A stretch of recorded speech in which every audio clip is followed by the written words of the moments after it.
Hello. Hi, everyone. Good evening. Can you hear me? Can you hear my sound?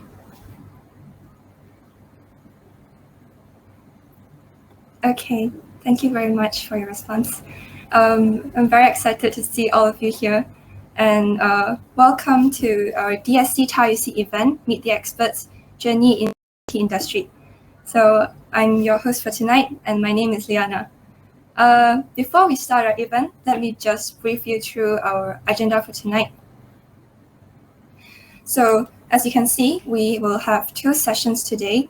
And the first session, which will be having now, and we will have our 2 featured speakers to share about how to ace your interview with the right CV writing and interview skills. And then at 9 p.m., we will have another chat session with our honored guests. So we will tentatively end at 9:45 p.m. Okay. Let me introduce our speakers. We are very honored to have Mr. Kenneth Tan and Ms. Gina Koh with us tonight here. Mr. Kenneth Tan is an executive director, and Ms. Gina Koh is a recruitment consultant, both working at Talent Tech IT Recruitment. So let me pass the time to them now, and let us welcome them. You can put some comments to welcome them.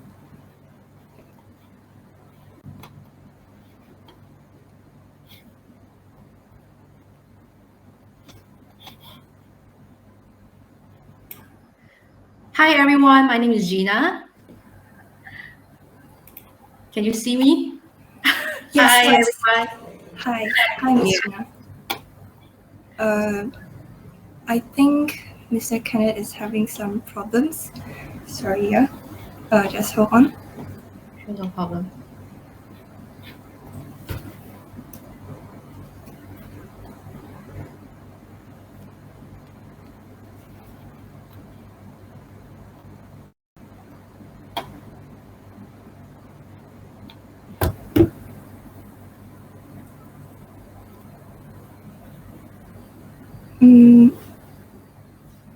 Mr. Kenneth, do you think you can join our presenter mode?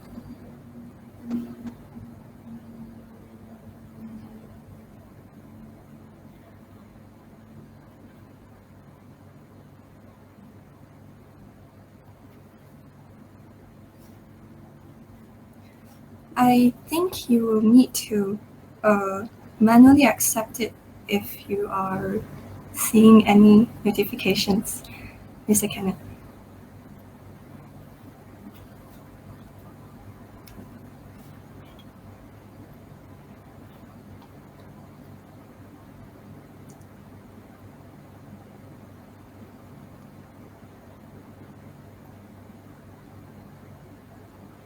Sorry for the delay.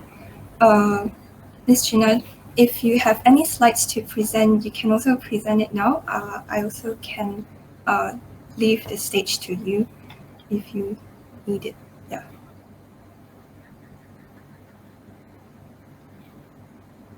Thank you, Ling, right? Yeah, you can call me Liana. Thank you. All right. So sorry for some. I think my colleagues, Mr. Kenneth, will need some time to join these sessions. So let me show the slides. Please bear with me because I'm not used to use this platform to share.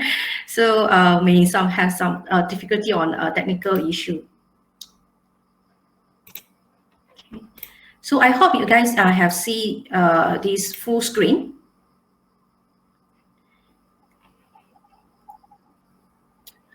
Hello, good evening, everyone. Hi, sorry. Hello. Was encountering some technical glitches. Yeah, very sorry about that. So I'm very glad to be here today, right, to see everyone, and really get to be invited and honored to be invited to share some of the insight, the interviewing experience that we have during our corporate time. Yeah. Okay, so just now I quit for a while. I'm not sure, did Gina have a chance to kind of like say anything? Go into the slide. No, not really. So you can do the opening. Okay. I think okay. So we only have about what? I think we kind of like running late for 10 minutes. Yeah. So we can get started. I think what's important is I believe is when we share throughout the slides, especially when it comes to the Q&A part, right? I think that will be something that I think would be more interesting. Yeah. So okay, I think thanks Rihanna just now for introducing myself and also Gina. So we are glad to be invited by DSU TAUC to be the speaker for tonight. Okay, so Gina, I need your help to kind of like in presenter mode, in presentation mode, then we can get the ball rolling. Yeah. Sure. So is it now is the presentation mode? Because my side is a full presentation mode already. No. On my side, it's not full screen. Oh. Okay. Yep. While waiting for Gina to settle the I would say the PowerPoint, right? Just want to do a quick polling. Would you like to type in the chat box, like for example, if let's say you're undergraduate, maybe you can type A. If you are fresh graduate to 2 years experience, maybe you can type B. If you are more than 2 years experience in the market, in the job market, maybe you can type C, right? So who are our audience? Whether you all like fresh graduate or still undergraduate, or you already started working for some time.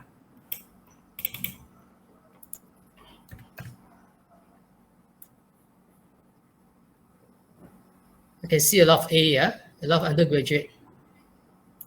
Okay. Okay, good. Okay.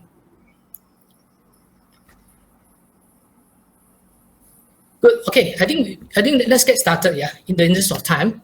Yeah. To move on, let's move on to the next slide, yeah.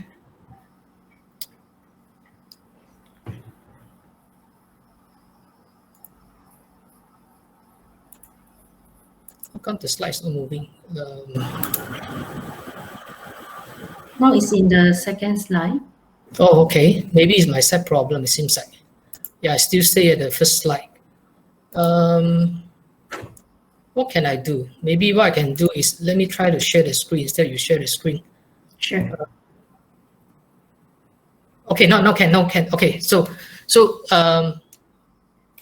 yeah, I'm not sure what's the problem. Yeah, in fact, maybe which is something new to me.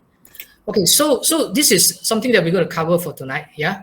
So first thing first, when we talk about going for interview, talking about CV writing, interviewing skill. So those are tactical, which is very important, right? But before that, we also need to be very clear on what an employer is looking for, right? When they look for a candidate. So basically, we categorize it into the 5 C's. Yeah, later we'll share about what are the 5 C's about. And these 5 C's is very, very crucial. Whereby, if I'm the interviewer, I used to interview a lot of people, right? In my previous job, even now also as a recruiter. So yeah, so there are 5 C's that we're always looking at a profile. Okay, so with that, right, then we will know what the hiring manager would like to see in your CV. Yeah, because definitely you have something in mind first, then only you look at the CV, think of, okay, what you want to see in your CV. And then as a job applicant, then you need to know how to structure a CV so that people can very easily get a gist of your profile. Yeah, rather than they struggle to find your about you, try to understand about you all over the place, right? In your CV. And then we also will share about common mistake in the CV writing, and also the common job interview mistake as well, right? So what are the do's and don'ts, especially don't when you go for interview. So apart from that, in fact, the topic number 6 is about this 6 video interview tips.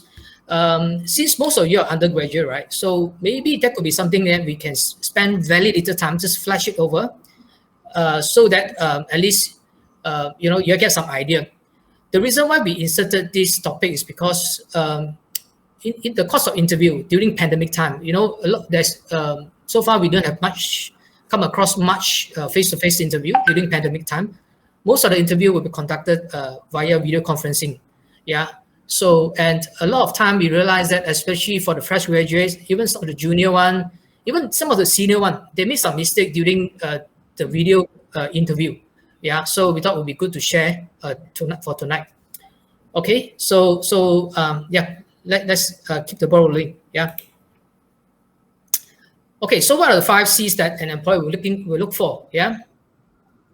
So, okay, so first C is what is competency. So obviously this is something that very fundamental, right? This is what an employee will be looking for, and for sure, you know, when I look, for example, I look for, when I want to hire a software developer, definitely the person need to have some basic competency in terms of software programming. Yeah. So, but the question is, competency is more than that. Next slide. Yeah. So every time when we look at a profile, we always look at the competency of the profile to understand about what kind of competency expected in a job, and also need to match with the job description and the requirement of a job advertisement. Yeah, and many times the applicants, they don't really kind of like go into detail. Sometimes they just simply tembak, yeah, just simply submit the CV. So it's kind of like wasting time. And for us as a recruiter, we will pay really detailed attention on the job description. Yeah, reason being is we want to make sure that we find the right candidate for our client. So when you apply for a job in future, you also it's good to spend time to understand the job description, and then when you can optimize your CV. Yeah, later Gina will share about that. You know, to tailor a bit, make some modification to aim for a certain job that you're applying for. Okay, so when we talk about competency, many times we talk about, okay, I got a degree, I studied this, is good enough. Actually, competency is much beyond that. Yeah, it's more than knowledge, not only the knowledge, but also from the experience. And experience is mainly coming from the work, you know, your internship, the project involvement, and also in IT. Very common, people look at what sort of certifications that you have. Yeah, compared to any other industry, IT is very highly emphasis on certain certification. I work with a lot of MNC company. You know, when they look for certain candidate, they're always looking for someone with certain certification. So with certain certifications to show that, to demonstrate that, okay, that candidate has certain competency required. Yeah, and during the interview process, we will ask some sort of question. Yeah. So to ascertain the competency of a particular candidate, for example, what kind of tools that you use to do data modeling, right?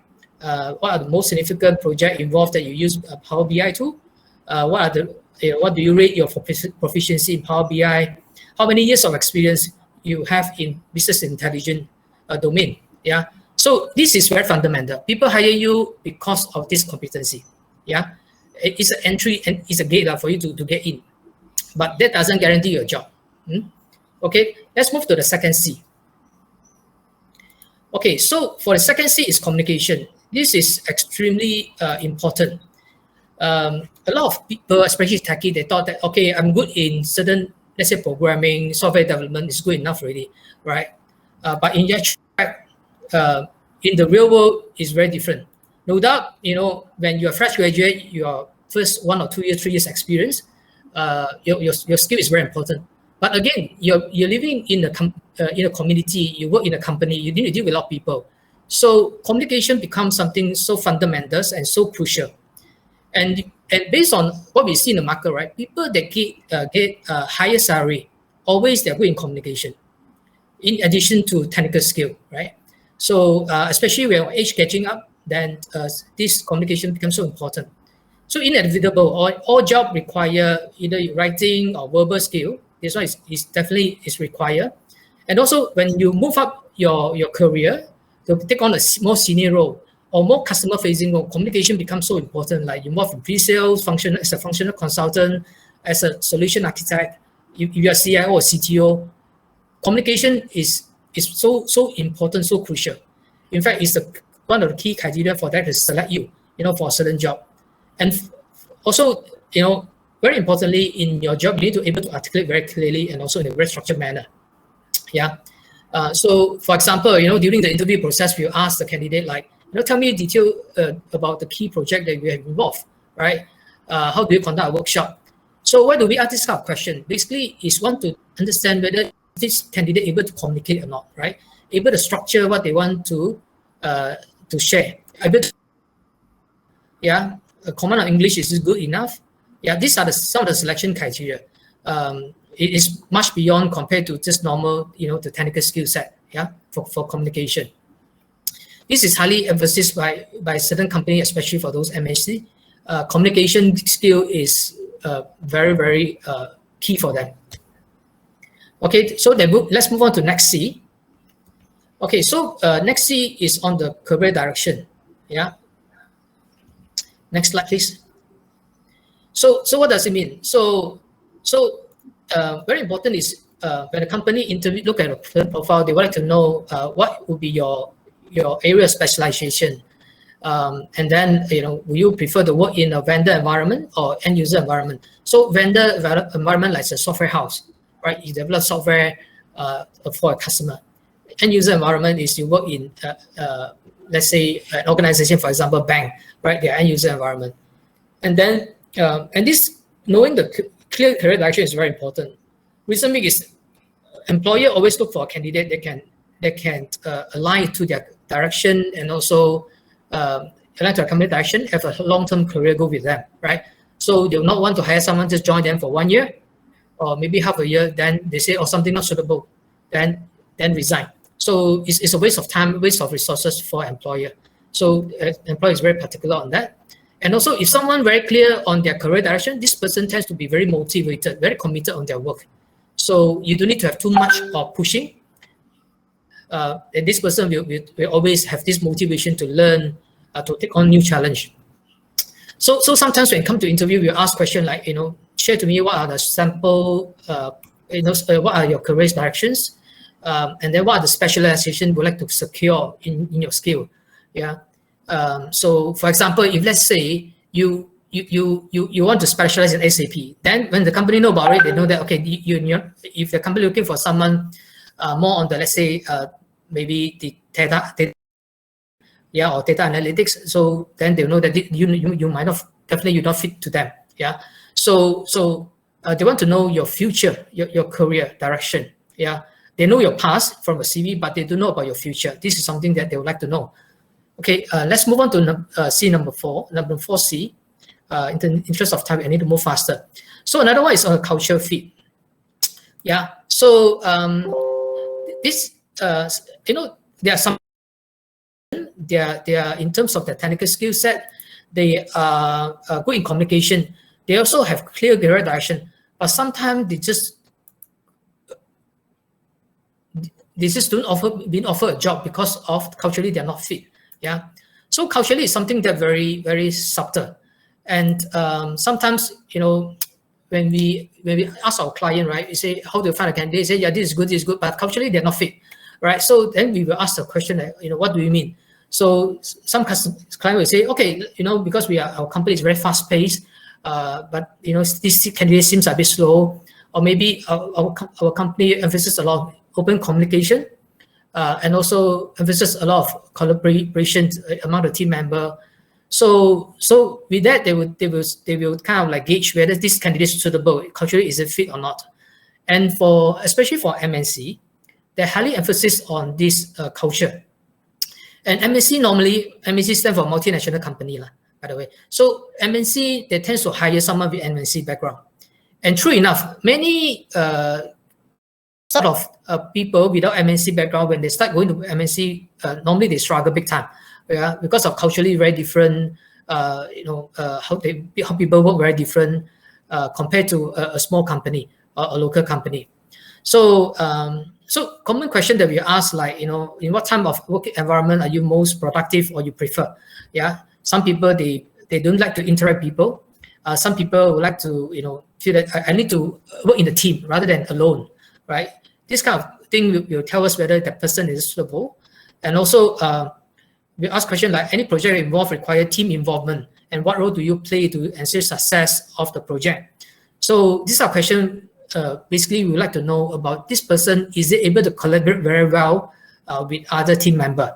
Yeah. So which is very key because in a company, especially in MNC, right? Because they're big, no one is an island. So everyone got to work with everyone. Need to be very collaborative. Yeah. So culture fit is another area, another C that companies highly emphasis on. Yeah. Okay, let's move on to the last C, which is the character. Yeah. Or in a commonly people talk about this work attitude. So in fact, in many cases, we see a lot of employer. They rather hire someone with more mediocre or average skill, but with very good attitude compared to someone with very good skill, but with not too good attitude. Yeah. Reason being is for attitude is something that very hard to shape, but technical you can acquire very easily. Yeah. You send the person for certification, put him more on the job training, the person can learn, right? But character attitude is something that hard to shape. Yeah. So normally, as a hiring manager, we always like to know the person, is it passionate to learn? Yeah. Does it go extra mile? Is it can work with the team? You know, is it willing to take accountability? Yeah. Rather than try to push all the responsibility to other people. Does he have the can-do attitude? Right. Even though you give him a very tight timeline, they say I can do. I will try my best. I will push. I will do it. Right. I will deliver. So this kind of attitude is very, very key. This kind of character also shows that you are able to take on a bigger task. Yeah. Common question that we ask, like, describe a time where you face a major challenge. For example, you have a project in a very tight project timeline. What do you do? Right. Or you face a customer complaint. What do you do? Do you like take it in a very negative way? Do you like always ask your boss, or do you find your answer yourself? Do you think of creative way to solve the problem? Then these are the things that from here we can try to gauge about how is the attitude of a certain candidate. Yeah. Okay. So basically these are the 5 C's that set the foundation. I would say in any job that you look for. Yeah. Not only for fresh graduate. Even when you are, have years of experience, you are the senior manager, you're head of IT, you still will go, when you go for apply for a job, this 5C is still very, very relevant. Okay, so I hand it over to Gina now. She will share about other topics. Yeah, Gina, thank you, Mr. Kenneth. So basically, so just now, I believe that everyone has here, Mr. Kenneth, that what is the 5C. So now we have the questions like, what hiring manager wants to see in your CV or resume? So basically, you will know, like, experience actually is very crucial. The competency, which is the first C that we are looking at. All right. So in your resume, you should put you should outline the key responsibility that you have held in each positions. For fresh graduates, you may have, like, for example, internship experience or any part-time experience. So you can list down and put in details, like, for example, what you have been responsible for. All right. Then consistent and relevant need to the JD that the job descriptions that the company that you are applying for. And you include those, like, any value or extra contributions to any high-profile project. So all this will be like a highlight, a spotlight for your resume. Because, like, every day you imagine for one job positions, I need to review like few hundred CV. So if I can't see your experience with relevance to my the candidate that I was looking for, so I will pass. Instead of, like, I will call you and check with you. So this because we need to speed up the process. Yeah. So put in, outline everything in details. Then we will see. Okay, we will straight away from the CV we can see, like, you are the right candidate. Then we will proceed to contact you further.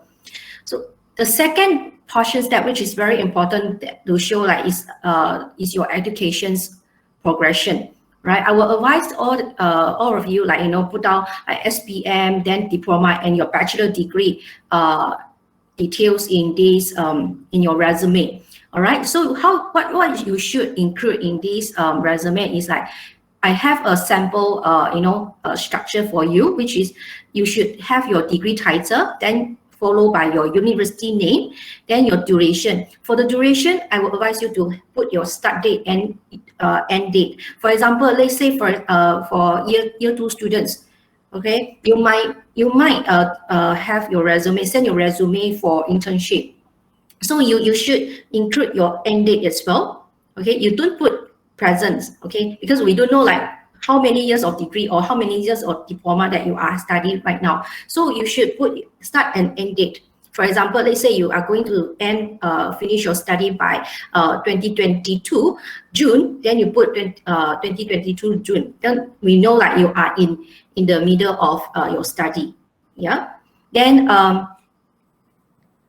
show your result as well. Okay, so we will see your whole progression, whether you have a consistency academic progressions throughout your educations. Next would be skills. Okay, we will look in your skills, which whether like you are meet to our the company requirement or not. Right? For example, software engineer. Okay, some company they are looking for candidate who are specialized or have the proficiency in .NET. All right, or JavaScript, or some they involved in mobile application development, then they will go for others software requirement or skill requirements. So we will look into each this skill set that you have.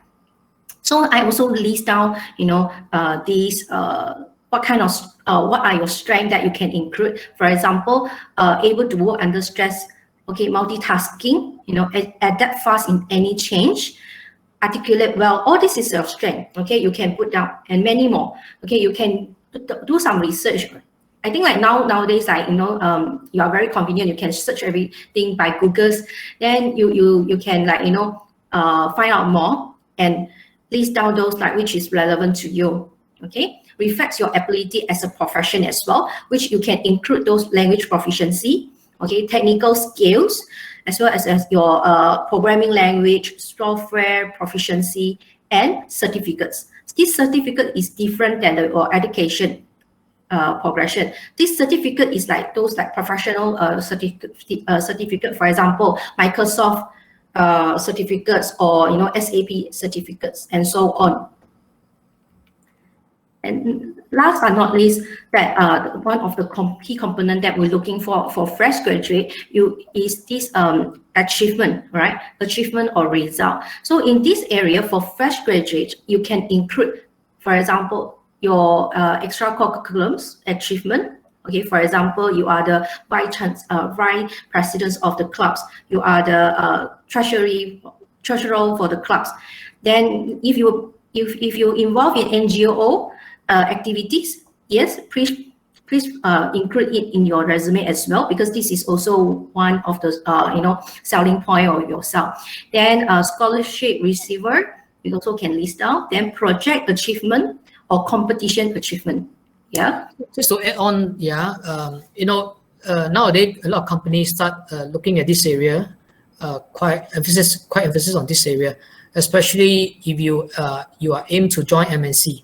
So yes. They are not looking at just academic result nowadays. They are also looking at do you involve in all this social work, right? And so what do you do? Because all these things will shape your leadership, shape your value, things like that. Yeah. Correct. So actually, if you look in deep in all these elements, actually they are interrelated. When you talk about your skills, then we will look into your achievement. Okay, whether you are really multitasking or really you have the leadership or not. So this is quite interrelated actually. So next, I will share about like how to structure your CV. All right. So I think like nowadays you use Microsoft Words, right? They have plenty of templates, many kind of designs. Okay, but I want to highlight you are feel free to use all this design, but please bear in mind like look for those that really suit to your profession. Like for example, this sample CV, which is in the middle of this picture, this is more for creative people, creative professions. So it's not really benefit if you are using this kind of CV for technical positions. All right. So what is the common element of resume and the structure itself? So basically, this is the sequence. Normally, we will advise the candidate to write your resume. So first, you should include your name, then your contact details.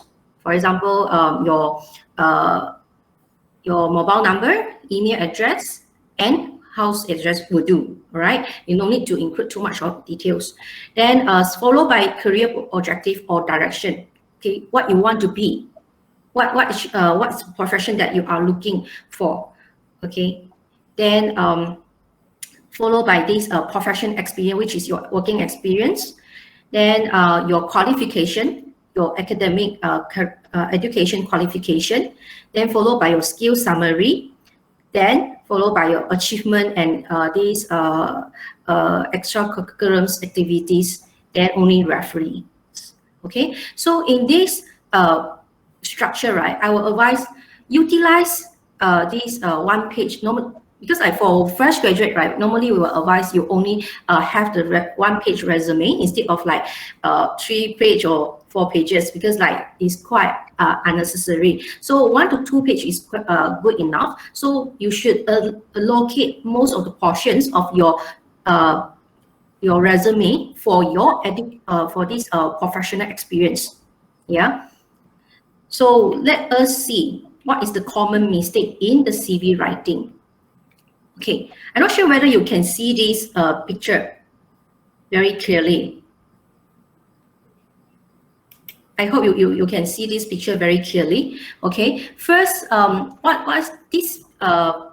This is the sample picture CV that I download from the internet. So I just share about what is the thought about this CV. So first, I would say like, you are this CV wasting too much of space for name. Okay, your name you can bold it, you can make it bigger, but not need so big. All right, so you can save more space for your more valuables space. Just imagine this page of CV is just like a billboard, right? Advertising or promoting yourself. So you put so much of unnecessary thing, then you are wasting your space. So then next you will see like the education. Second part is like education. Education is inconsistent in the date format. You see or not? In the experience, he did very well, which is like he have the month and the year from for the start date and the end date as well. However, in the education's area, it show inconsistent date format. All right, and in the education's column, like there are no indication on the academic results. So, but luckily here they say like it didn't list for 2013. So I can guess, this candidate maybe like may good in his academics. All right, so a lot of guessing over here, you see. So if you put everything in upfront, so in the paper, very clear. So I will spot you. I will spot the right candidate immediately. All right, and others comment is like no achievement session and no language proficiency. Probably because this CV was for New York or for people in US, so it's commonly known like is English speaker. But for Malaysian, I will advise you list down all your language proficiency. Okay. And next, this CV. Okay, maybe you can type in the chat box. Although like I can't see you see right now.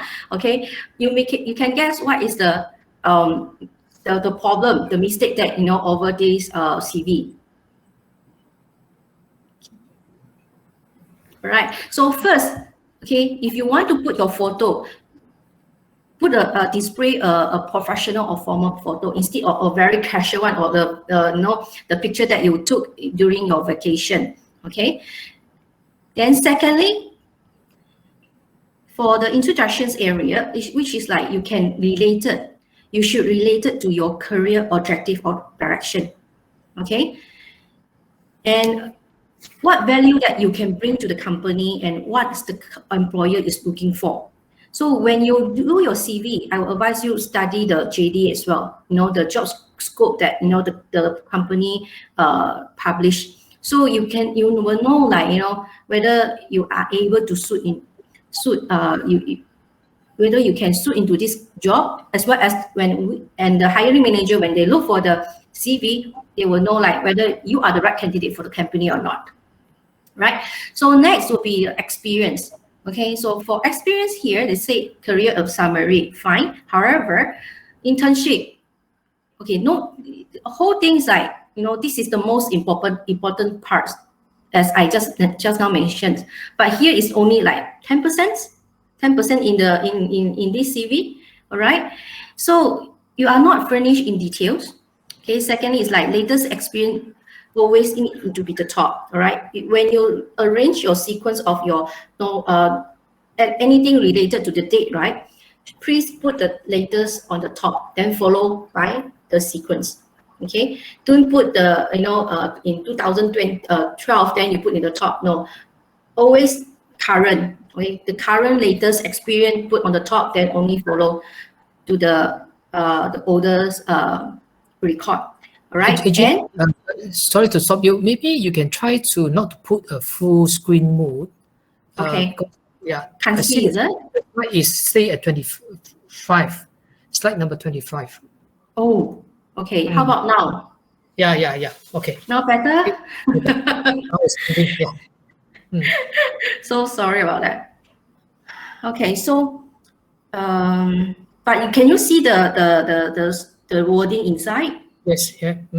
Okay, great. So okay, and then next will be the language. Okay, here this candidate indicate the language like in Chinese, English, Bahasa Melayu. Okay, however, this candidate didn't indicate the proficiency. So in language or any like skill set, right? You can put like rank one.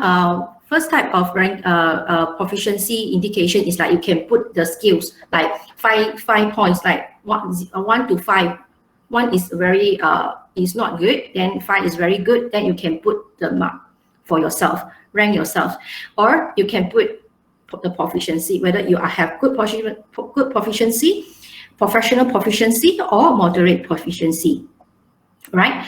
So overall, this CV, too much of empty space, all right? Wasted too much of the space, and you should display your top skills as well as the qualities, okay?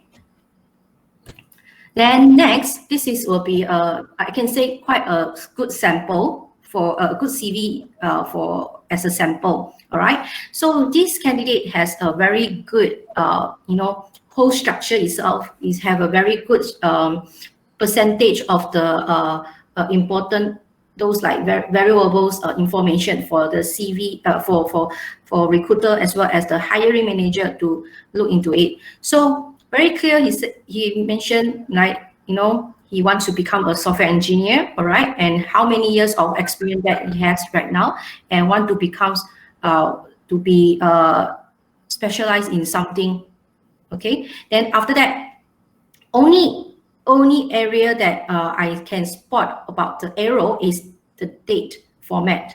All right, so back to the theory, which is like make it consistently. All right, make it consistent. So we will see like you have organized, you are more organized and consistency over in your value. Okay, so now we come to the common job interview mistake. Okay, so in a research recently, this shows that 30% of hiring managers decide whether to hire a candidate during their first 5 minutes of the job interview. So it is very important that you are, well prepared and before you really enter, and attend this job interview. So what's common mistake that candidate has made? Throughout my experience, first will be a lot of candidate is being unprepared. Okay, like for example, normally we will confirm with you like what time that you are available to talk to have the interview. Now, because of MCO, so we are actually having virtual interview. So normally we will give the link, everything. So there is no reason for you that you don't know or you are not ready for it. You see, so try to be prepared and not look like you are very unprepared and you are blur or you are not in the right situation to attend this interview. All right. Then secondly is like inappropriate attire. All right. If you are want to interview, so you should have at least like not in pajama, okay, but in a like at least a shirt. All right. For IT specialists these professions interview, normally we seldom have people wearing coats, but if you have a shirt or a purple t-shirt or whatever with a collar one, that would be appropriate. Then next will be not doing a company research before the interview. So when asked about for example, like I have one station which the candidate, when I asked like, oh, now you are having 6-month internship in a company ABC. So what this company is doing, what is their main products? Guess what? The candidate cannot answer me after 6 months internship in the company. All right, is the candidate is kind of like guessing. It's like I'm not sure, I only do this part, I'm not sure about others, the whole company, what they are doing. So this is a quite big mistake lah, show that this candidate not really how to say, not really interested to working in that company. Yeah, not only for the company that you are interviewed with, but also with your current or your previous company that you're working with.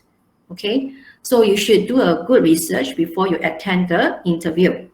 Then next would be not review the job posting. Job posting means like the job description. Okay, so they don't know actually what they are looking for. Like for example, there is one situation. One of the company is looking for a candidate who have good in Java or like for example C#. However, the candidate say, I don't have this, but I just want to do coding. I like do coding. So it's like, okay, so what kind of proficiency, this also show like first you are not really prepared, you are not interested at all to look into the job that you are going to work. So this would be giving a bad impression to the interviewer as well. Then next will be unsure of the resume facts lah. So when you're doing your resume, when you draft your resume, you should know like what you are writing in the resume. So some candidate may have oh, I'm not sure. Oh, I have a typo error, but they are not even realize that there is a typo error. You see, so this show like how unorganized or how careless that you are as a personnel. Then the last but not least is like unable to ask a good question during the interview. Okay, so go back to previous slide, Gina. Just to share, right? These few points seems very, I would say, sense. But sad to see, it always happen when we interview a fresh graduate. Yeah, in fact, the person that mentioned by Gina, she got a CGPA of more than 3.8. But after the interview,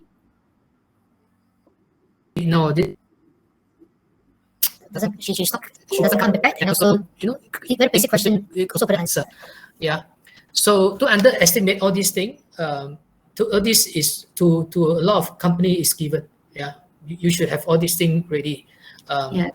Yeah. Okay. So let's go to the next slide. I know we're running behind time. I just quickly run through this last slide. Okay. So again, right, on the 6 video interviews, very important you check your device. You know, a lot of people they thought using mobile phone to do interview. I think this is no good, or maybe they're not familiar with certain video conferencing app. Second is maybe the location. Whether are you in a very conducive environment to attend the interview, because they show how serious you are, right? Sad to see, I came across some of the very experienced people, so they also like simply, you know, they using a mobile phone, moving around at home, you know, for interview. So that really switched me off, right, to a certain extent, because I feel that they're not serious. Eye contact, yeah, it's important. Very basic, I would say, manner. When you talk to someone, you always need to have the eye contact, and dress up, minimal business casual. Don't rely on notes, because of now we can do sort of like virtually, right? So some people will tend to read notes. Yeah, avoid that. And make great impression, right? Like you're passionate, you smile, interested on the job, ask very good question. What does it mean, ask good question? Don't go in and say, tell me about, when after the interview. In fact, there are certain questions that we prepare our candidate for interview. So the last question, some candidates say, may I know what sort of benefit I get? And also, after work for some years, how many days of leave? You know, this sort of question is not a good question. Good question would be like, you know, what are the expectations of me in this job, right? Or maybe, you know, what's your company growth future direction? Yeah, you don't know, you want to join a company that really have a very good future, clear direction also. So prepare all these things. Yeah, so again, this looks very fundamental, right? But again, a lot of candidates, they didn't do well. Yeah. When I say didn't do well, those candidates are those with years of working experience. They just don't do well. So sad to say. Okay, so I think that's what we would like to share. I think we are over time for about 5-6 minutes. I'm not sure how much time do we have, but I think just, yeah, maybe we come to this Q&A. I'm not sure how much time allocated for us, or maybe we don't have any more time. Yeah. Right. Thank you very much, Mr. Kenneth and Ms. Gina. Actually, because we started a bit late, so I believe we have around, I think another 5 to 10 minutes would be fine. I mean, it's inevitable because we started a bit late. So yeah. I see that there's a question here regarding the presentation just now about interviews. So Avinia Lim asked, how would you consider a good question? Oh, so question, I give some of the example, right, on those questions.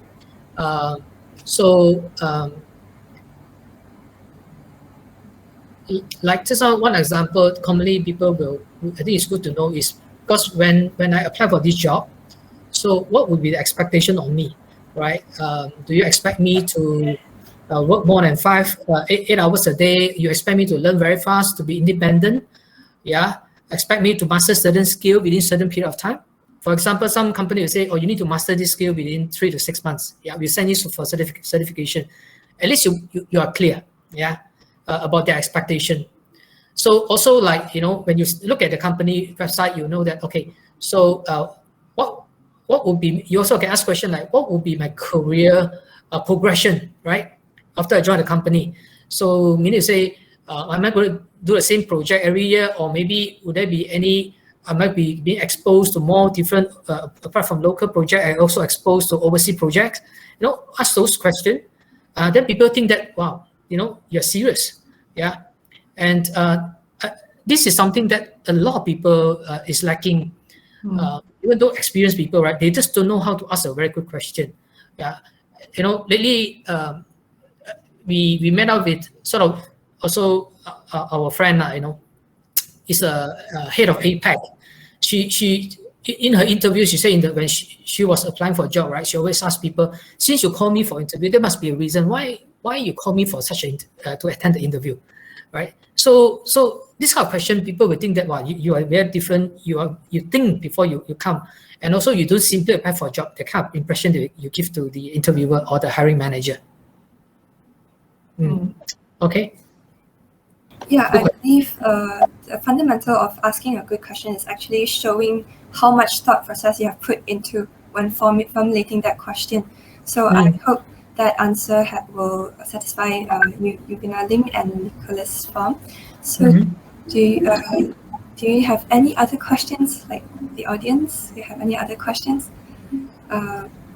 For me, I have one question regarding the resume and CV, because we are actually kind of like technical students. So I'm not sure if the IT manager would stress on design very much. I mean, if I give you a Word document that is totally without any design, just black and white, will your impression of me decrease?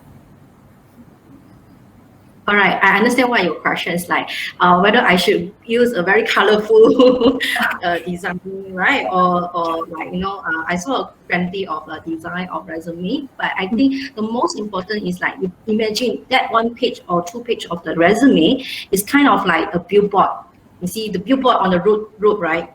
They are count by inch. So you should also like count that, this 1 page of resume. Okay, you need to put more on your experience, because for hiring manager, I would like to see like what is your experience, whether you have this experience which suit to my job requirement, as well as your skills, your education background, and your achievement. Yeah, then the rest I can say, okay, as long as your template is like niche, I can say like clean. I mean, like they are in consistent mood, right? And nice arrangement is fine. I see. Not necessary like you must have all the colors or like or whatever. So you see, unless you are applying for advertising line job, right, or those creative job that related to creativity, you can make it very fancy, very colorful, right? But for IT, people don't think it that way, right? Because the IT manager more looking at whether are you a person with required experience and achievement. So I would suggest you allocate more space for your achievement, yeah, and also like what Gina mentioned about what value that you can bring to the company, yeah. So some of the value you might not be able to write it down, yeah, you in so detail, but at least during the interview that time, right, you can always bring it up, yeah. So for example, you have done certain. Okay, maybe the company looking for someone that with some experience in terms of, let's say, Scrum, right? Scrum methodology. So you always can say, highlight, I have this experience which can contribute to the company to share with more people about some of this methodology, right? And things like that, or some of the best practices that you have. So yeah, these are the things I think is carry more weight, yeah, compared to other stuff like make your name very big, make your picture very big, those things, decent size is enough, no need too big. Yeah. Yeah, thank you very much. I think it's a very sufficient answer for my question. I think like today's session, I think I can summarize it down to a core concept known as like preparation. I mean, if you prepare well, you look into the details, then I think you won't have too much of a problem, including attitude to resume and interviews. I think we have to end our Q&A session, although sure. Yeah. There is one questions over here. What are the common use of programming language? Do we have time to answer this? I think. Or I just answer in the chat box will do. Yeah, I think it's better because I think we're short of time. So actually, though we only have less than 45 minutes or 45 minutes, feel free to reach out to us if, let's say, you need some advice. Yeah, we really hope that we can give back to the society. This is one of the value of our company. Yeah. Okay. So we always want to share. Actually, we got so much things to share, but just that the time limit, so we got to do it very fast and keep it very brief, so that will not be too rushy for you all. You have to feel that like, how come so rushed? Yeah. Okay. Good. Yeah. Thank you very much, Mr. Kenneth and Ms. Gina. It was really a good presentation, a very fruitful one. I think we can proceed to our next session. Sure. So, yeah. Yeah. Okay, Laganya. Really sorry for the time delay. Unexpected things happen, but then I'm glad we are back on track. So our next session would be our chat session with our three guests. So we're very honored to have three guests with us tonight here. The first one is Mr. Lim Shang-yi. He is a software engineer and also a Google developer expert, and he's now working in Hubble Technology. And for Ms. Jocelyn Yi, she is a developer advocate, also part of the team Chrome Dev Tools, and she's working at Google. Lastly, we have Mr. To Yip-ming, who is a technical program manager at Google. Hi, hello, welcome. Yeah, I think I'll stop sharing my screen. Hello, everyone.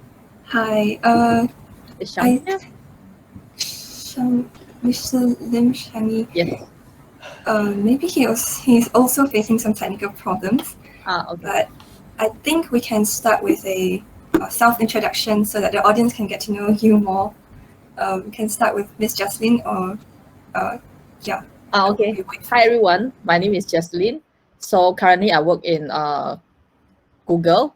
I work. My primary work is on Chrome DevTools. So I'm the developer advocate for the tools. So if you are using Chrome, right, the browser, and if you are developers, or soon you'll become a software engineer, then you might use the tools to debug your website. Yeah, so that's what I'm working on now. Yeah. Next one. I can go next. Hi, I'm Yip-ming. I'm a technical program manager with the Google Pay team in Singapore. So I'm based in Singapore. So yeah, that's pretty much about it. Hi, I'm Shang-yi. I'm a senior software engineer at Hubble, a Singapore company.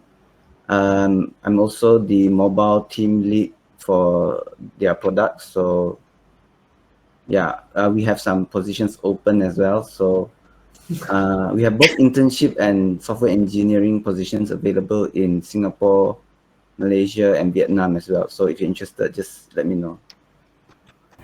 It's a very good opportunity for all of us today here.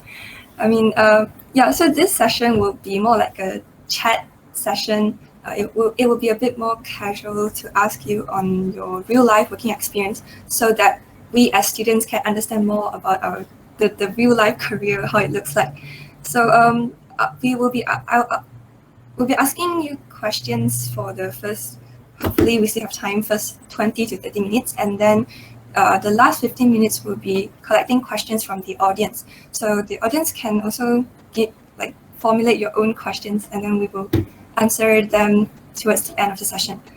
So let's kick off our session with a question related to our situation right now, especially in Malaysia. So how did the COVID-19 pandemic actually change your working lifestyle? Anyone can go first. Yeah. Oh, okay. I'll let others go first. So maybe I can start first. So before the pandemic around last year, right, around April, I think I was working with another startup. And unfortunately, the startup couldn't survive the pandemic. So a few of our engineers got laid off, including me.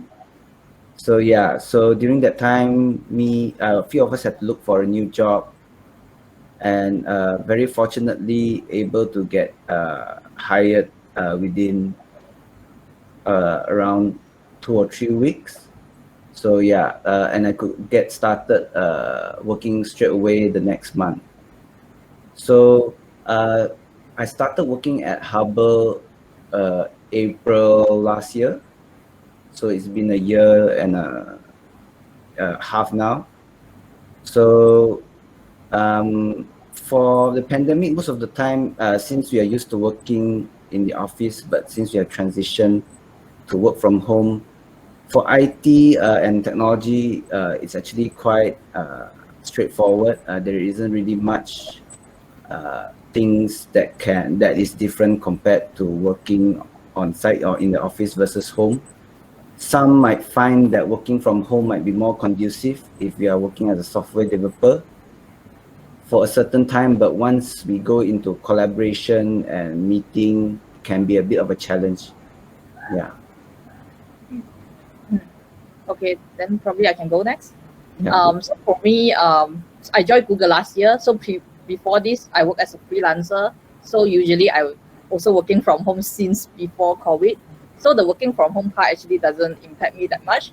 But since I'm new to that company, right, then there's a lot of collaboration. It's slightly harder when you go online because you can't really see, you can't really feel the people emotions from just the video call. So you need to spend more time in building the bonds with your team member, especially most of my team member is overseas.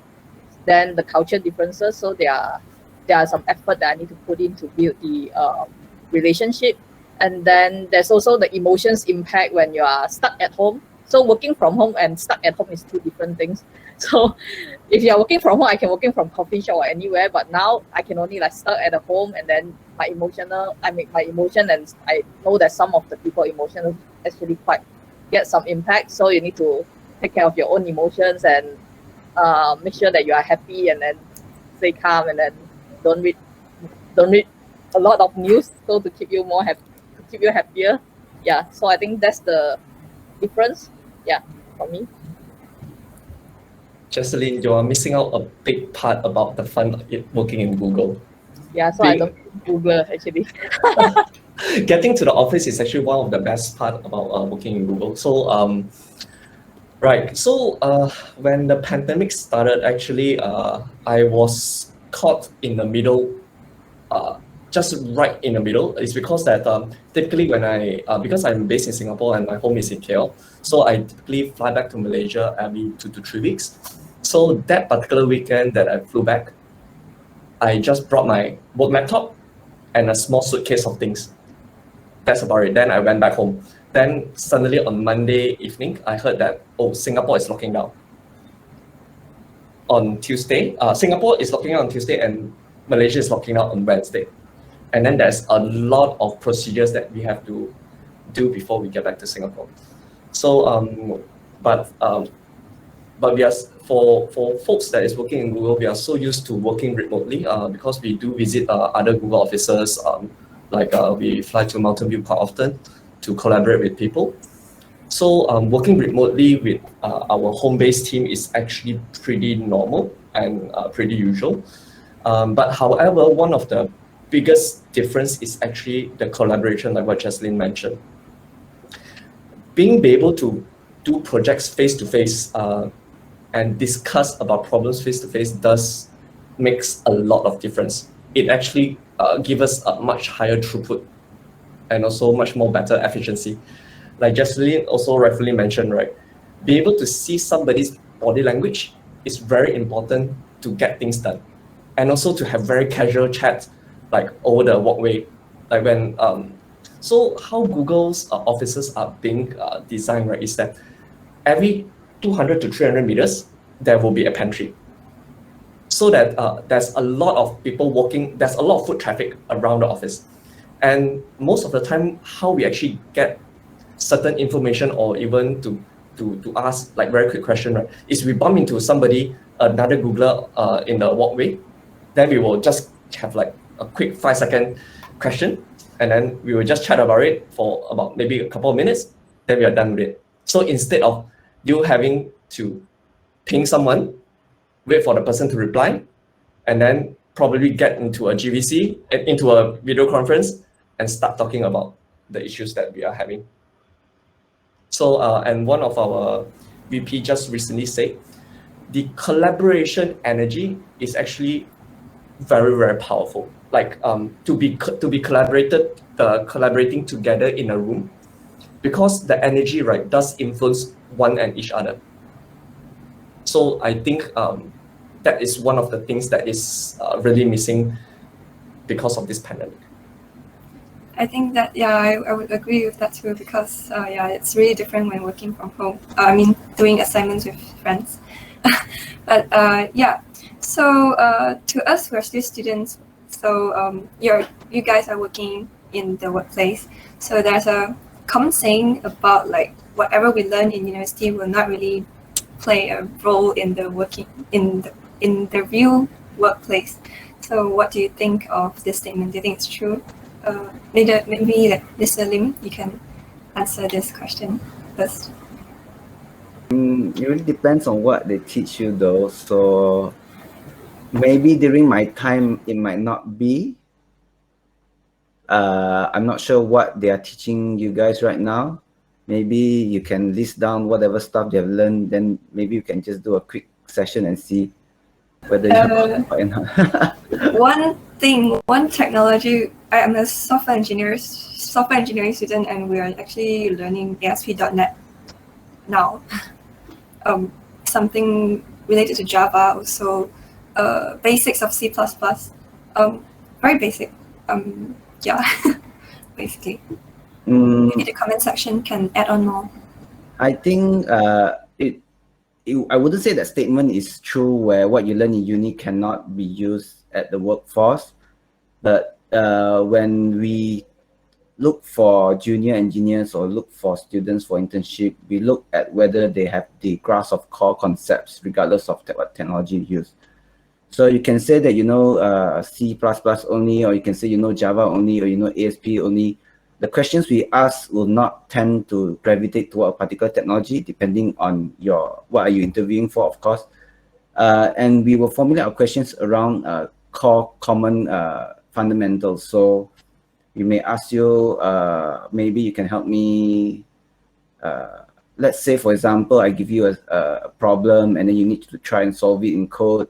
You can even provide pseudocode, and that's fine. We just want to see whether you're able to solve it, think out of the box, and not stick to whatever that is just learned in your curriculum. So sometimes we tend to see students who just vomit out information from their studies, and that's the first step we usually take to weed out people.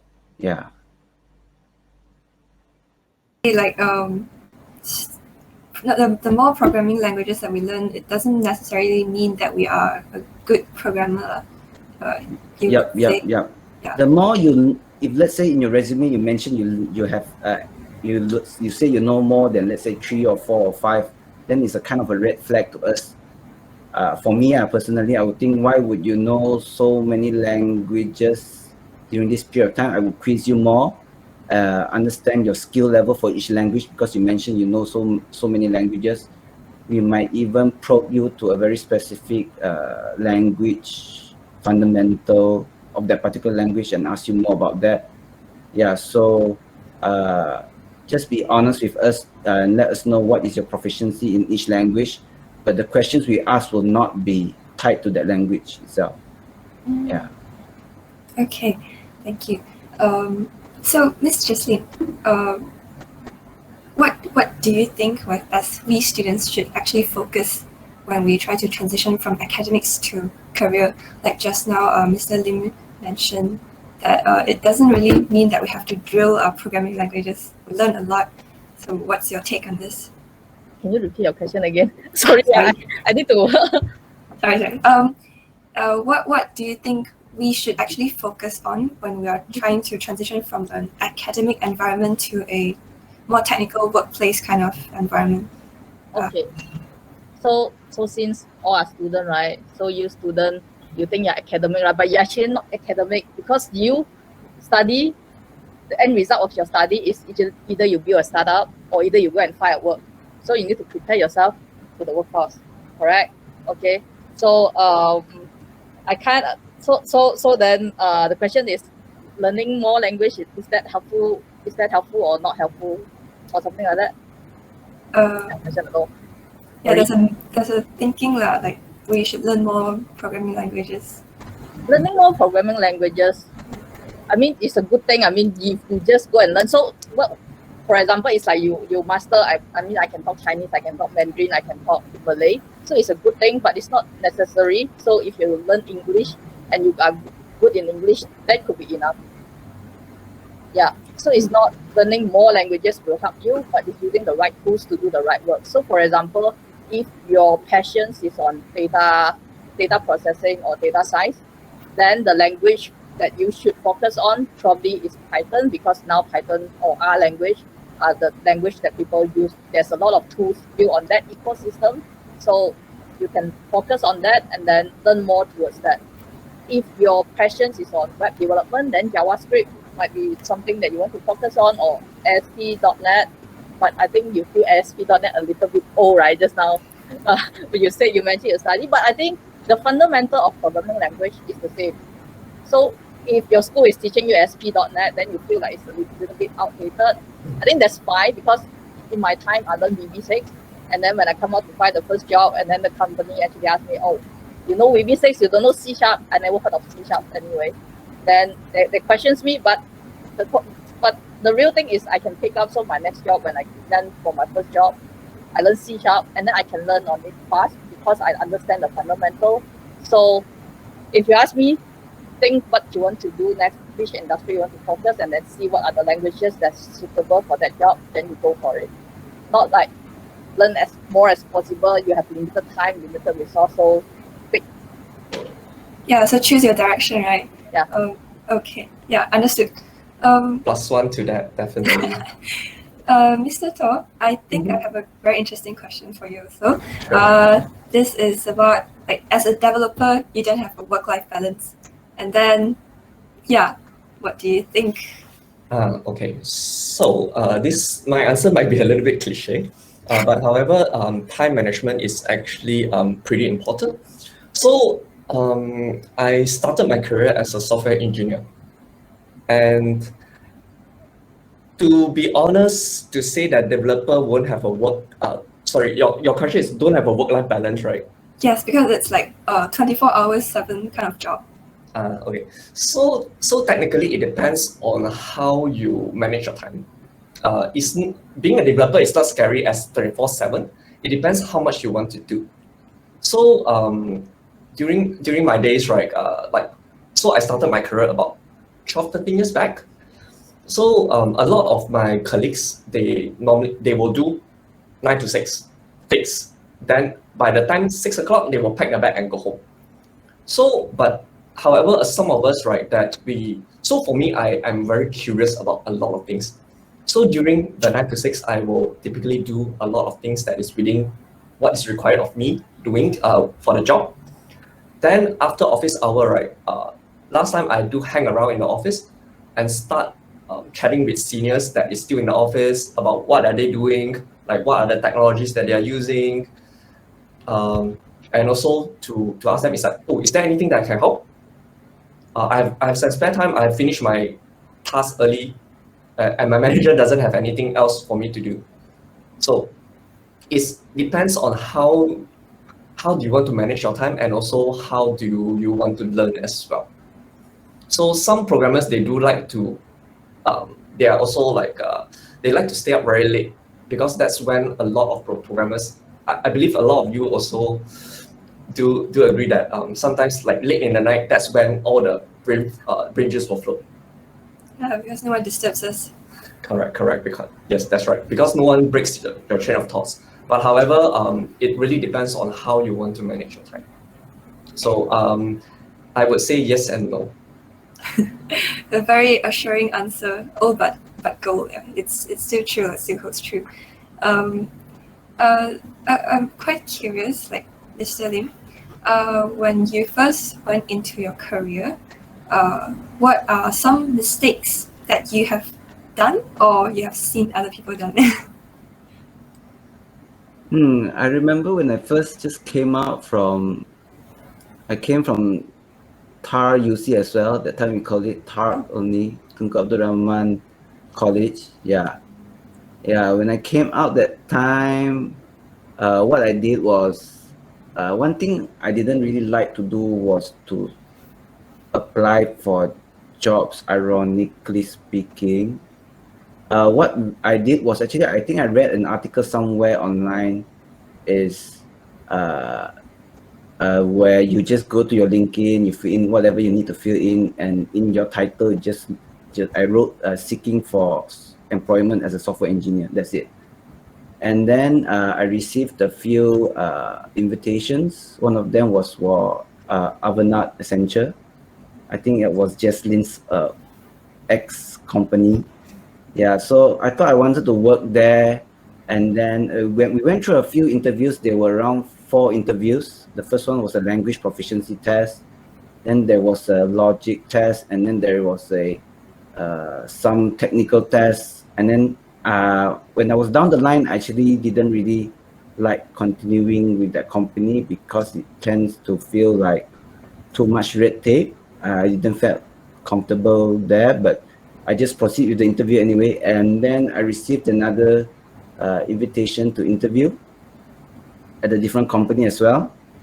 That soon Jesslyn joined later on. Yeah, so that interview actually just lasted for an hour, and they were pretty happy with it. And I think for me, I already decided which job to take compared to the other one. So even Avanade Essential was a more corporate level job, which I felt that really wasn't my thing. It was too corporate-ish to work in. And the other company I worked for was EasyPay, which was an Australian payments provider company based in Kuala Lumpur. Yeah, they had a more laid-back culture. So for me, I took into that culture fit on EasyPay, and that kind of went through for me. So in the interview process, they did not ask me a lot of technical questions and English proficiency test. It just was a simple one-on-one. They gave me a simple IQ test, not those accredited IQ tests. Just maybe asked me to do just a binary tree sort, but they didn't really ask me to do a binary tree sort on the spot. They just asked me to. The question was exactly, if you were given a bunch of coins, find out which coin is the heaviest among that bunch of coins. So then you can talk about your solutions. You don't even actually have to write code. How do you sort the coins to find out which one is the heaviest? And then we just talk through stuff like that. And for my case, before I graduated, I was also part of a student program, the Microsoft Student Partner Program. So I'm not sure whether this is still there for students, but yeah, what we do there is also we teach students technologies as well. So for me, I kind of had an edge already because I already started to learn what the community has already been doing for some time, what the tech industry has also been doing. So it did give me an extra edge into this technology. So most of the time, when the interviewer were to ask new graduates, most of them would say no, they haven't actually done any work on that. But for me, in my case, I was fortunate enough to work on that particular piece of technology and did answer well. Yeah, so that's how I got started with EasyPay. I think I worked there for about 5-6 years. Yeah, then I moved to another startup that got COVID cancelled. Yeah, then moved to the current company right now. Yeah. I see. So basically, you were lucky. I mean, like maybe you were lacking in preparation, so it could be a very deadly mistake for many of us. But then Yes, you're correct. I wouldn't say I did not prepare at all. I did know my languages. I didn't know what my technical skills were doing because I've been practicing them on site projects. So technical wise, it's not an issue. For me, the issue would be in what the company actually does, what products they do. So my primary concern looking for a new job is to see what projects they are doing. I have a tendency to work with, I would prefer to work with companies that build their own products, that their own vision rather than software houses. Because I want to be interested in the products they're building in order to get myself motivated to go the extra mile, right? So from the start, I didn't really want to work on code that I can't be proud of, or work on or build things that I have very that is very separated from what I find interesting. So that's my primary aim I look at for looking for a job. Okay. But it can be different from person to person. For me, that's a great motivation. Some people feel that other factors might motivate them more, but that's what works for me. Understood. Miss Jesslyn, so Mr. Lim has shared about some of his like mistakes and experience on when he first started in the tech industry. So what about you? what kind of mistakes that you see other people make, or you really just did. Type of mistake I see others people make, or what type Yeah. of mistake I see I make. Okay. It can be like a very short one. I mean, why they happen, and then why is it a mistake? Oh, why is it a mistake? Common mistakes lah. Common mistake. Okay. So since this is for student, right, newbies, right? So Yeah. sometimes there are some newbies. I mean, attitude is very important. So sometimes there are newbies when the newbies join the team, they will have a lot of questions about why the current way, questions a lot about why the current way of architecture, why do we develop this way? And then I think there would be a better way, and then the way that you write the code is so sucks that I can help you all to fix it. So I think have that eagerness to fix things is good, but your attitude, please be a bit more humble, a little bit, like not like you are the king, you know everything, because there are some history behind a company. Like if a company is earning money, is hiring you, means that the company is doing quite okay, right? Can hire you, right? Then there must be some reason why the software built this way. So try to understand it, not trying to think yourself as a life savior and then come to the company that you can immediately fix things. And then be humble to learn from your senior a little bit. I think that would be that would be a good thing. And so this is one of the mistakes I see people newbies making in the beginning of the career. And some mistake that I make. Oh, I never make mistake. No. But suddenly you ask me, I just don't remember lah. Yeah, it's okay. I mean, we're just trying to learn from some experienced seniors, so that's why we asked this question. Yeah, I think the other thing is because I organized so if there are females in this group now, so there might be less female. If you join like a software engineer, there might be less female in your team, and then sometimes you might feel like you will be shy. Like even guy as well, you might be shy in asking questions, thinking like, oh, what if I ask stupid question? So I should go and silently waste my time, maybe Google, do some research on the problem, and then try to solve it myself. Maybe some questions, if you ask for help, you can solve it in 5 minutes. But something that because you scared that you ask stupid questions and then you waste like 2 days to solve it. I mean, there's a limit on how much time you should spend on a problem. Like, should I ask immediately, or should I do some research before I ask? Yeah. There are some this is very subtle. I don't know how to say like what is the right way, but there are times when you need to ask immediately and then just get the answer instead of you struggling a lot. So if you find you struggling a lot, then you should actually reach out for help. Like stupid question, stupid lah, just ask lah. Then you know that. So if other people say your question is stupid, then you don't ask this senior anymore, ask the other one lah. Yeah. I see. Okay, because as a student, I also find that a bit hard to balance whether I should do my own research before I ask, or I would just really get a scolding from the people. Yeah. So the question is, have you asked before and get scolded? So if you ask before and get scolded, and then you feel like, oh, it's either that person is not a good person to ask the question, then you ask the other one, or either you really ask too many, like the question that you think is stupid, and then make people feel annoyed, and then people actually show you the face, then you know, oh, maybe I should do more research. So if there's no people like stopping you asking questions, then you just ask first lah. Okay. No harm. That one, it would take more time to understand the subtlety in it. Okay. I think Mr. Tor can just share one more, like your take on the mistakes. This will be our last question before we move on to the general Q&A. So yeah. Okay. Mistakes. Okay. One is not so much on software engineers making mistake, but on interview candidates making a very apparent mistake. So one of the candidate I interviewed before, so he came into the, so when I look at his resume had a photo that was like a crop off of a picture that he was had his hand on his friend's shoulder. So that one is definitely not like what Miss Gina mentioned earlier, right? if you want to put a photo, put something that is a little bit more professional, or else just don't put it. It's fine. Then when so I went to the interview, the room for interview. The first thing that I noticed, he was sitting like this.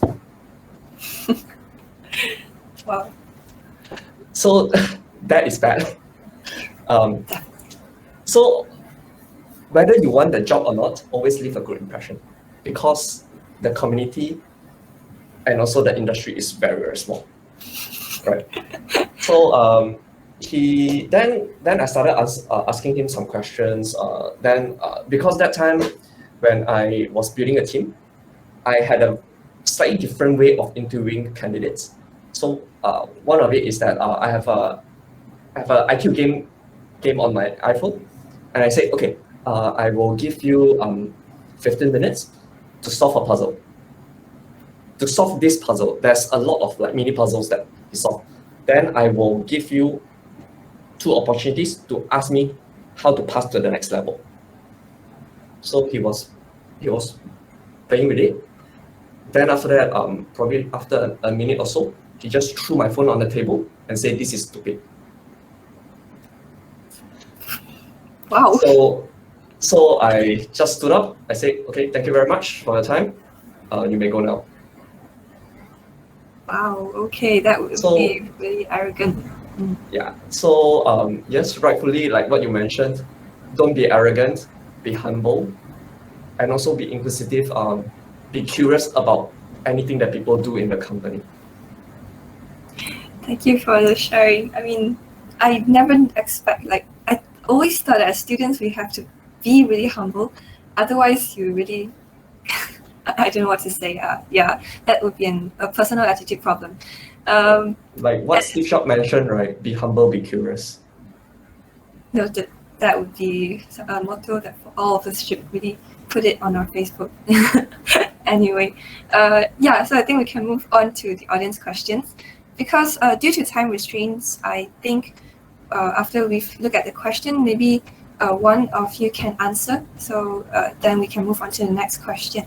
So if you have anything to add on, you can either maybe like comment in the chat, or you can also add on a bit to the person's answer. So the first question we have from Wen Shiti. So how should we gain more community or developer technical skills as a student? Yeah, this question. I think one of the few things right now that you can do, which is very accessible due to COVID, is to attend talks given by the community, not just the community in Malaysia. It can be any community you see anywhere. They even have conferences running online right now, just at probably a different time zone. Just go in and see what they're doing. Don't worry if you don't really understand anything. Use that as a way to expand your horizons, see what can be done, what is available to you, and maybe see whether that's something you're interested in, and then try it out and see. You don't. I would encourage you to don't be intimidated by the level of topics. They can be advanced topics that are in conferences. Just go in and just see what they're talking about and see whether that's what you like. Yeah, that's one way you can try out. If you want to try something smaller, maybe see what we have on our local community programs. One of them, of course, is the DSC program, right? So I'm sure sometimes the DSC programs have workshops, talks that they invite expert speakers over to talk about them. That can help you as well. Besides that, we also have the GDG program, the Google Developer Groups, which is a group of developers, Google developers who build a lot on Google technology. Of course, outside of Google, you have your data science groups, your Microsoft groups. Just go ahead and search them out on FB or somewhere. Most of them are on FB, I think, and just see what they have to say. Don't be afraid to ask any questions, even though it can sound stupid, or you might get some stupid comments. At least you get started putting your foot out the door. Yeah. Understood. So just join, mix around, join more people, being a programmer doesn't mean that you have to stay at home all day facing a computer all alone. You could stay at home all day looking at different conferences, so that would work, but that would work right now actually, yeah. So maybe after COVID, when no one wants to be online anymore, then yeah, you probably have to go out.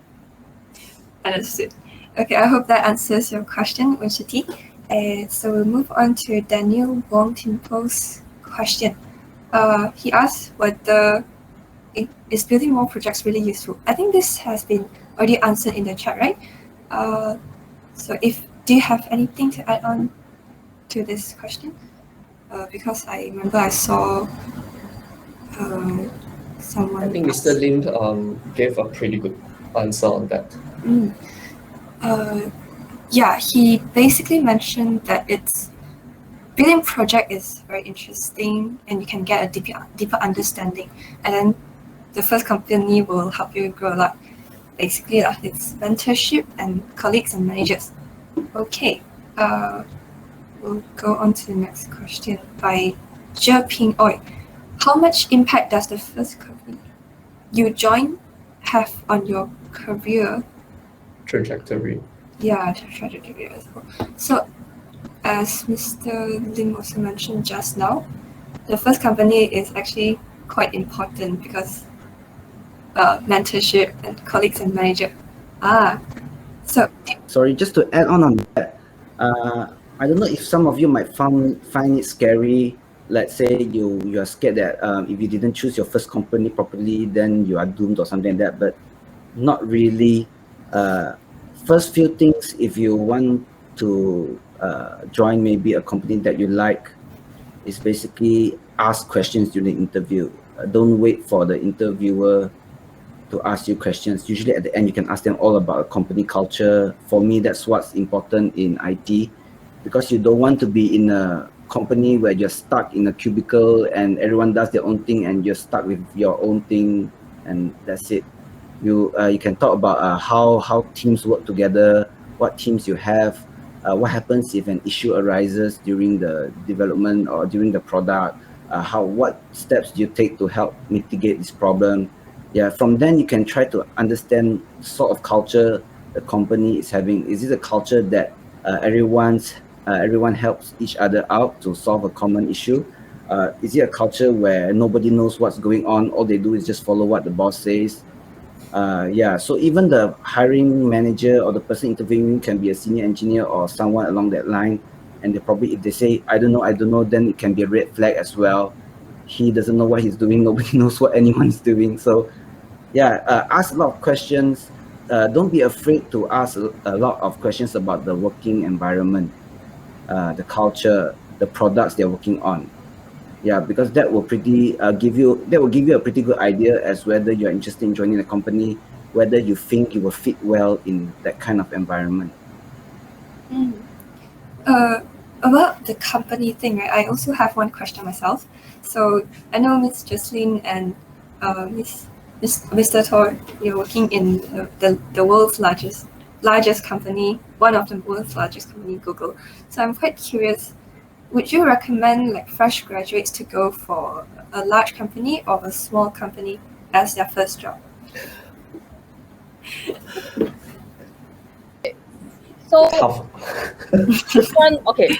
So first you need to understand what type of person are you. So there are people that they like to be have a structured way of learning stuff.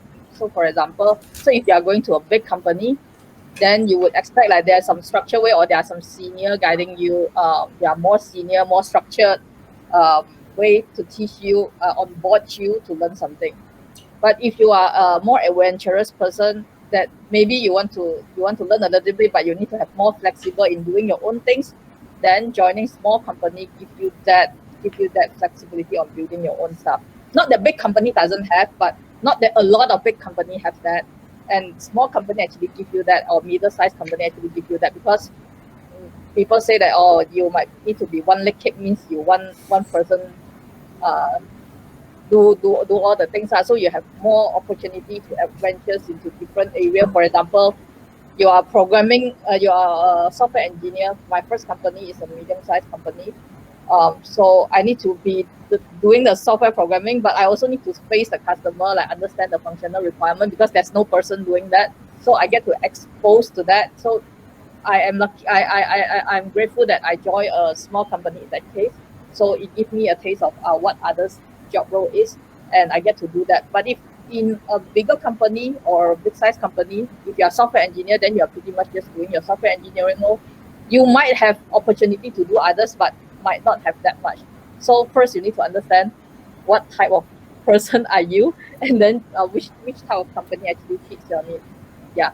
So if you are like you want some fancy like startup, everyone wants to join startup, right? You want to build something and then you want to like see the things build from baby to a unicorn, for example, then go ahead lah.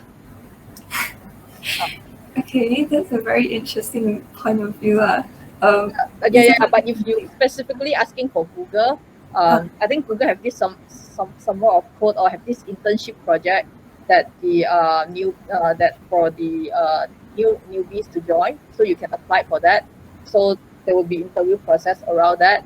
But there's a lot of people apply lah.